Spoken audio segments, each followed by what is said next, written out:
우리가 성경에 나오는 여러 가지 강한 나라, 큰 나라들이 있어요. 북이스라엘을 멸망시킨 나라가 아시리아라는 나라인데, 이 아시리아 나라는 이 중동 지방에서 약 1000년 동안 존속했던 나라인데, 그 나라가 주전 609년에 멸망을 합니다. 바벨론한테 망하죠. 이 바벨론이라는 나라는 구약 성경에서 매우 유명한 나라 중에 하나죠. 왜냐하면은 주전 587년에 예루살렘을 침공해서 예루살렘 성전을 무너뜨린 나라가 바로 이 바벨론 왕 느부갓네살입니다. 그래서 바벨론 왕 느부갓네살은 사실은 이 다니엘서에도 많이 등장하는 유명한 왕이 느부갓네살입니다. 근데 이 바벨론이라는 나라가 오래 가지를 못했어요. 우리 생각에는 바벨론이라는 나라가 역사 속에서 오래 존속할 것 같았는데 생각 외로 짧았습니다. 주전 539년에 이제 페르시아라고 하는 나라에 의해서 바벨론이 이제 사라지고 맙니다. 페르시아 하면은 우리가 이제 고레스라는 왕이 생각이 나고, 페르시아는 지금의 이란이죠. 이 나라가 사실은 그런 대로 오래 갔습니다. 그렇지만 주전 한 333년에 여러분과 제가 잘 알고 있는 헬라의 대단한 왕 알렉산더에 의해서 이 페르시아도 역사 속에서 사라지게 되는 거죠. 헬라는 우리 서양 이 문명사에 너무나 큰 영향을 끼친 게 헬라입니다. 그래서 우리가 서양 문명사를 생각하려면은 헬라 문명, 그레코라 그러죠. 그레코 문명하고 로마 문명을 생각하지 않으면은 우리가 이 헬라, 이 서양 문명을 이해할 수가 없죠. 그래서 서양 문명의 큰 축을 이루는 것이 이제 그레코 로만 문화다. 그레코는 헬라고 로마는 로마 문명이다. 이렇게 말씀하고 있습니다. 헬라의 문명도 아시다시피 주전 64년에 로마에게 망해서 헬라도 역사 속에 사라졌습니다. 이처럼 대단했던 나라들이 한때는 상했지만은 또 한때는 사라지는 이런 역사가 반복되는 것을 우리가 알 수 있습니다. 이러한 역사 속에 나타난 나라들의 흥망성쇠를 보면서 역사가들은 왜 그 대단한 나라들이 그렇게 사라져가는가? 한 3가지 이유를 들어요. 이 첫 번째 이유는 정치적으로, 종교적으로 부패하면은 그 나라는 망한다. 정치, 종교적으로 부패하면 그 나라는 망한다. 두 번째는 그 나라가 계속해서 전쟁을 하다 보면은 망할 수밖에 없다. 전쟁을 하다 보면 그 나라는 망한다. 역사 속에 나타난 많은 나라 중에 3번째 이유는 천재지변 때문에 망한 경우가 많습니다. 예를 들어서 우리가 성경에 나오는 라오디게아라든가 이런 골레세라고 하는 이런 우리가 성경에 나온 도시들이 있어요. 그 도시들은 사실 지금에 가면 없어요. 근데 그 도시들이 왜 망했냐? 지진 때문에 망했어요. 지진이 나서 그 도시가 다 사라졌어요. 그러니까 천재지변 때문에 나라가 망한다. 이런 얘기입니다. 여러분, 오늘 이제 우리가 이 사무엘상 4장을 읽었는데, 사무엘상 4장도 역시 이스라엘이라는 나라가 블레셋이라는 나라와 전쟁한 이야기가 오늘 우리가 읽은 성경 이야기입니다. 근데 이제 4장에 보면은 이스라엘과 블레셋 사이에 아벡이라고 하는 장소에서 전쟁이 벌어졌어요. 근데 1차 전쟁을 하게 됐는데 1차 전쟁에서 이스라엘이 패배합니다. 그래서 4,000명이 죽어요. 그 두 번째로 2차 전쟁을 벌였는데 2차 전쟁에서는 무려 3만 명이 죽고 벗개마저 빼앗겨버리고 맙니다. 이스라엘 완전히 패배를 당했죠. 왜 이렇게 전쟁에서 지느냐? 사사기 21장 25절에 보면 그때 이스라엘에 왕이 없으므로 사람이 각자 자기의 소견대로 행하였더라. 거기에 어떤 정신도 없었고 어떤 하나 되는 마음도 없었고 자기들 마음대로 자기들 생각대로 살다 보니까 나라는 이처럼 블레셋에게 영겁고 패하게 되는 이런 일들이 벌어졌다. 이렇게 성경은 말씀하고 있습니다. 이러한 일련의 모든 일들을 보면서 오늘 우리가 사무엘상 4장으로 좀 넘어가겠어요. 이스라엘이 생명같이 여기는 게 법궤예요. 법궤. 법궤는 얼마나 생명같이 여기냐면 성소 속에서도 holy place of holies, 가장 거룩한 것 중에서 가장 거룩한 것, 그것 갖다 holy place of holies, 거룩한 것 중에 가장 거룩한 지성소에 법궤를 갖다가 모셨죠. 근데 그 법궤를 이 오늘 성경의 본대로 마찬가지로 이스라엘이 이 블레셋과의 전쟁에서 법궤를 블레셋에게 빼앗기고 마는 거죠. 그래서 법궤가 빼앗겨서 어디로 갔냐면 다곤 신전, 아스돗에 있는 다곤 신전에 이같이 법궤가 포로로 끌려갔어요. 포로로. 하나님이 포로가 돼서 이 아스돗에 있는 다곤 신전으로 끌려갔다고요. 근데 왜 이스라엘이 블레셋과의 전쟁에서 패배했느냐? 성경은 그 이유를 밝히고 있습니다. 첫째는 뭐냐? 그 당시의 성소는 예루살렘이 아니라 그 당시의 성소는 실로라는 곳의 성소였어요.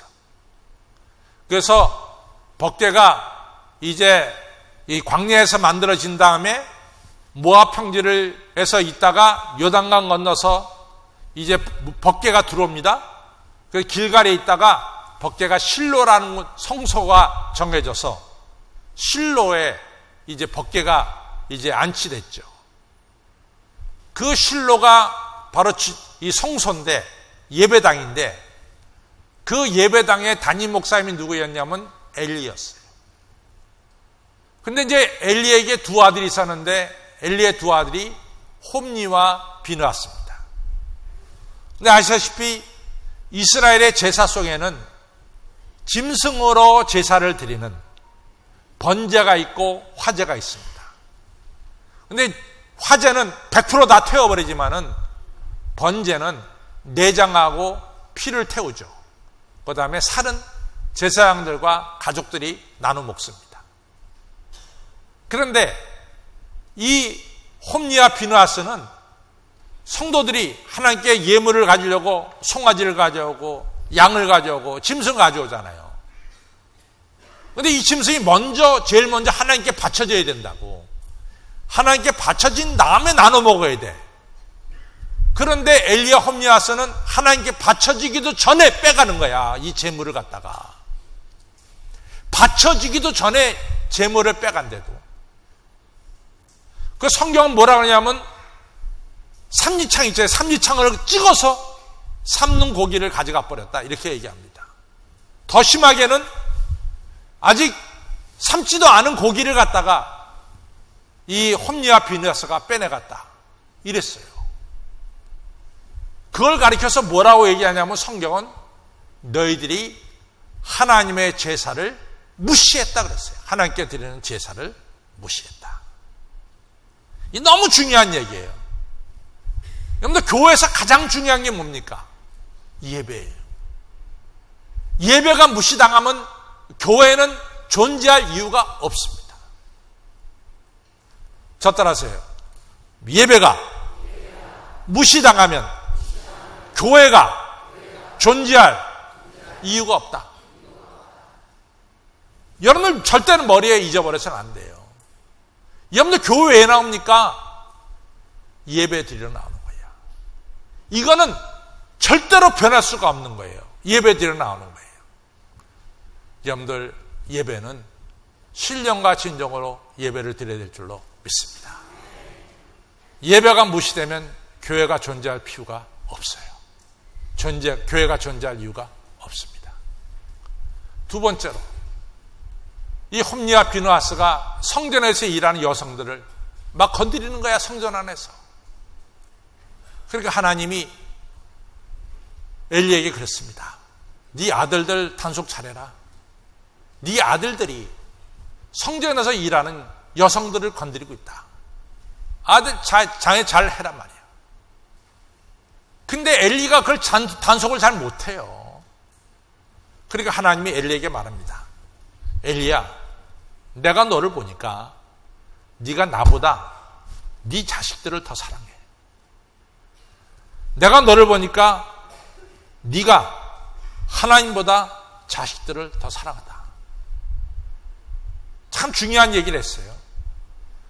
여러분들, 사실은 우리 자식과 우리 가족을 사랑하는 최고의 길이 뭐냐면 하나님 먼저 사랑하는 거야.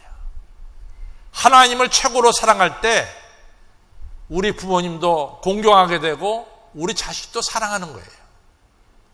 그것이 하나님이 우리에게 주신 삶의 원칙이에요. 근데 하나님 무시하고 자식을 먼저 사랑한다? 그건 하나님과의 관계도 깨지는 거고 자식과의 관계도 깨지는 거예요. 여러분들, 우리가 사실은 자식 사랑한다고 해서 키우지만은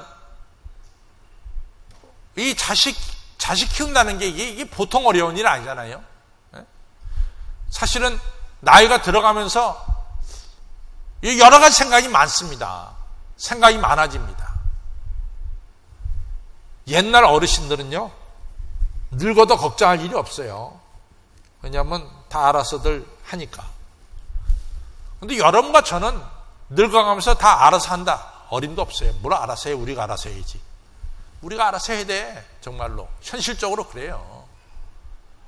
하나님을 사랑하는 것이 부모님을 공경하는 것이고, 하나님을 사랑하는 것이 자식을 잘 키우는 거예요. 자식을 더 사랑하고 하나님 무시하면은 그는 자식을 정말로 사랑하는 게 아니죠. 하나님이 엘리에게 정확하게 말했어요. 네가 나보다 네 자식을 더 사랑한다. 그러면서 유명한 얘기 하잖아요. 사무엘상 2장 3절에 나를 존중히 여긴 자는 내가 존중히 여기고 나를 경멸히 여긴 자는 내가 경멸히 여기리라 그랬어요. 유명한 얘기입니다. 나를 존중히 여긴 자는 내가 존중히 여기고 나를 경히 여긴 자는 내가 경멸히 여기리라. 사무엘상 2장 30절에 나오는 중요한 말씀이죠. 세 번째로, 1차 전쟁이 패배했어. 4,000명이 죽었어. 왜 전쟁이 패배했을까? 나름대로 분석을 했다고. 분석을 한 결과가 뭐냐면은 우리가 전쟁터에 법궤를 안 가져갔다는 거야. 그래서 실로에 있는 법궤를 아벡이라는 전쟁터로 법궤를 가져왔다고. 그래서 전쟁을 한 거야. 여러분들, 엘리나 홈리와 비느하스가 정말로 하나님을 경외해서 이 법궤를, 실로에 있는 법궤를 아벡이라는 전쟁터로 가져왔습니까? 저들이 정말로 하나님을 경외해서 가져왔냐고. 하나님을 경외했다면 벌써 예배를 제대로 드렸어야지. 하나님을 경외했다면 성전을 거룩하게 지켰어야지. 그러지 못했어요. 저들이 법궤를 가져온 것은 단지 하나님 이용하려고 그랬어요. 하나님을 이용해서 자기들의 뜻을 이루려고 법궤를 가져온 거야. 하나님은 우리의 속해 마음에 있는 모든 것을 다 살피시는 분입니다. 하나님 그걸 모르시겠어요? 다 알지. 우리의 이 관절과 골수를 찔러 쪼개기까지 우리의 뜻을 아시는 하나님이 그걸 모르겠단 말이지. 아시죠? 그러니까 2차 전쟁에서 3만 명이 죽었어. 3만 명이. 1차 전 4,000명, 거의 8배가 죽었다고. 4,8이 30이 8배가나 더 죽었어요. 그리고 홈리와 비느하스도 그 전쟁터에서 죽고 법궤를 블레셋에게 빼앗겼다고.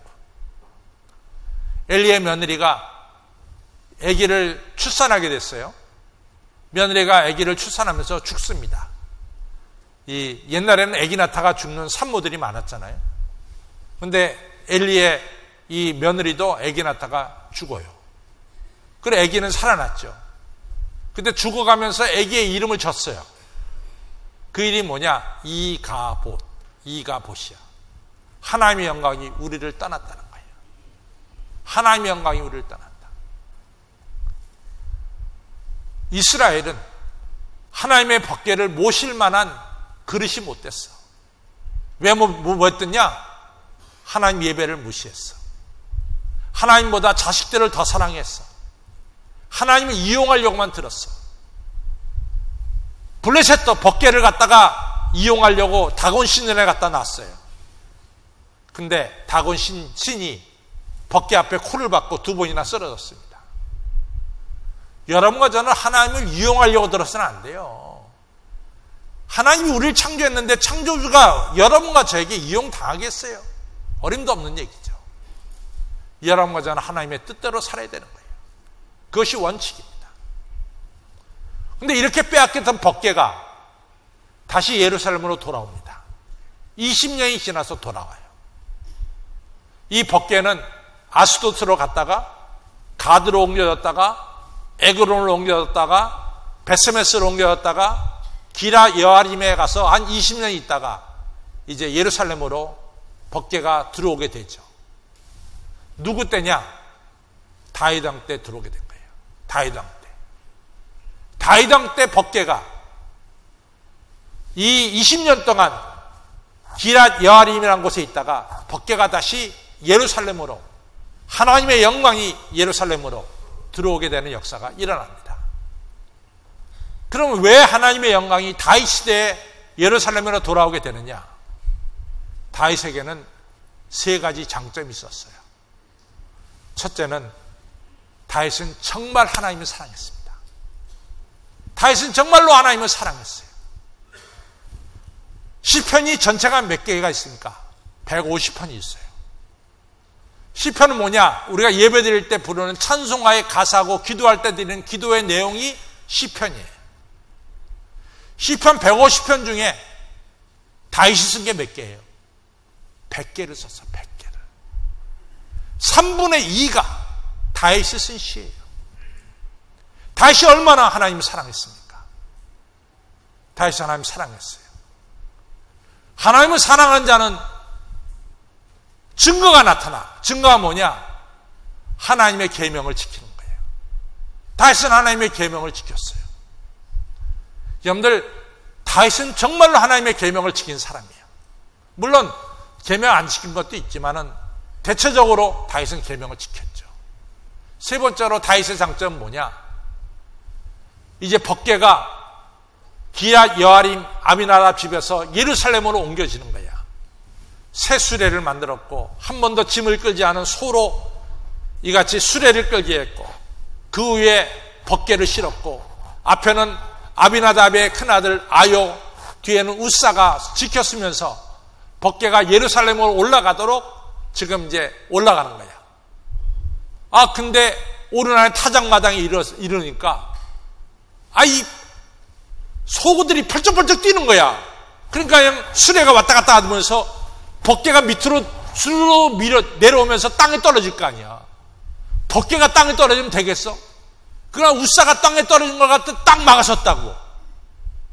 하나님이 우사를 그 자리에서 죽였어요. 네가 어떻게 불경스럽게 하나님 법궤를 함부로 만지냐 이거지. 다윗이 그것을 보고 너무 무서웠어요. 하나님이 너무 무서웠어. 그래서 베레스 우사라 그래. 우사 죽는 것을 다윗이 눈앞에서 보면서 너무 무서웠어.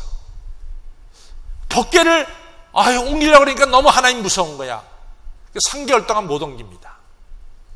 그러다가 법궤를 옮기는 것을 율법책에서 찾아가지고 레위 사람들 어깨에 메고 법궤를 예루살렘으로 옮기죠. 하나님의 영광을 예루살렘으로 옮기죠.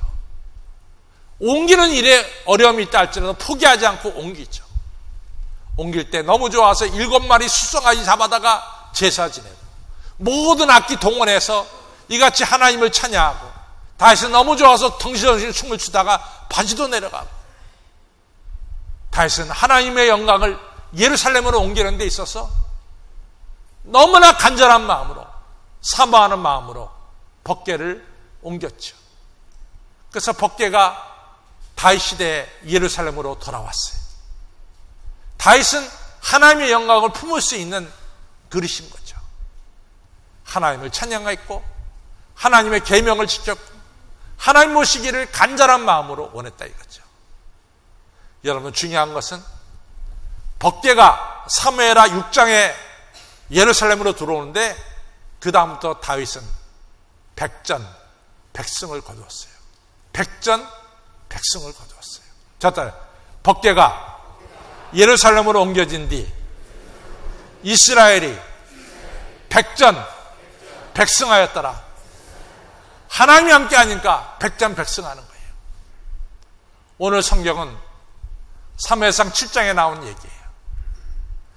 법궤를 빼앗긴 뒤에 이스라엘 백성들이 왜 우리가 이렇게 전쟁에서 패배하느냐? 그때 사무엘 선지자가 미스바라는 곳에 다 모여라. 이스라엘 백성들이 미스바에 다 모였어. 그랬더니 블레셋이 옳거니 기회다. 한 번에 이스라엘을 죽일 수 있구나. 미스바에 다 모였으니까. 그러니까 블레셋이 한 번에 이스라엘을 물리치자 해가지고 군대를 모아가지고 미스바를 공격하러 올라가는 거죠. 그때 사무엘이 그 소식을 듣고 우리가 블레셋과 싸우기 전에 우리 안에 있는 모든 우상을 내어버리자. 바알 우상, 아스타롯 우상, 모든 우상을 다 내어버립니다. 우리 안에 있는 모든 우상을 버려라. 하나님 말을 섬기자. 그리고 우리가 하나님께 매달려 기도하자. 기도합니다. 백성들이 사무엘 선지자여 우리 위해서 기도하는 것을 계속해 주십시오. 사무엘 선지자가 말하기를 내가 너희들을 위해서 기도하는 것을 쉬지 않겠다. 열심으로 기도하고 하나님을 찬양했어요. 그때 하나님이 이스라엘 죽이려고 오는 블레셋 군대에 번개를 내리셔갖고 번개를 치고 이같이 번개를 쳐가지고 블레셋 군대가 정신없이 어지러졌어요. 그때 이스라엘 군대가 내려가서 블레셋을 완전히 무찔렀습니다. 성경은 말하기를 사무엘이 사는 시대에 다시는 블레셋이 이스라엘을 공격하지 아니했다라고 얘기했습니다. 승리를 거둔 거죠. 여러분, 우리나라가 잘 돼야 돼요. 정말 잘 돼야 돼요. 우리나라 다시는 전쟁이 없어야 됩니다. 우리 유장로님 기도처럼 우리나라가 전 세계 예수님 믿는 신앙으로 1등이 돼야 돼요. 1등. 믿음만은 대한민국이다. 이렇게 돼야 된다. 그때 하나님이 백전백승을 주시는 거예요. 여러분들 참 정신 차려야 돼요. 우리가. 저는 어릴 때 우리 어머니가 그래요. 너를 축복하시는 분은 하나님밖에 없어. 야 이놈아, 하나님 무시하면 안 돼. 하나님을 경외해. 나 이 머리에 정장하게 두려워요. 여러분들 하나님밖에 없습니다. 하나님을 경외하고 하나님을 예배하고 하나님 모시면은 다윗처럼 백전백승의 놀라운 축복이 여러분과 우리 한반도 이 땅에 임하게 될 줄로 믿습니다. 여호와를 경외하는 자 새 힘을 얻습니다. 하나님을 경외하는 여러분과 저가 되시기를 주님의 이름으로 축원합니다.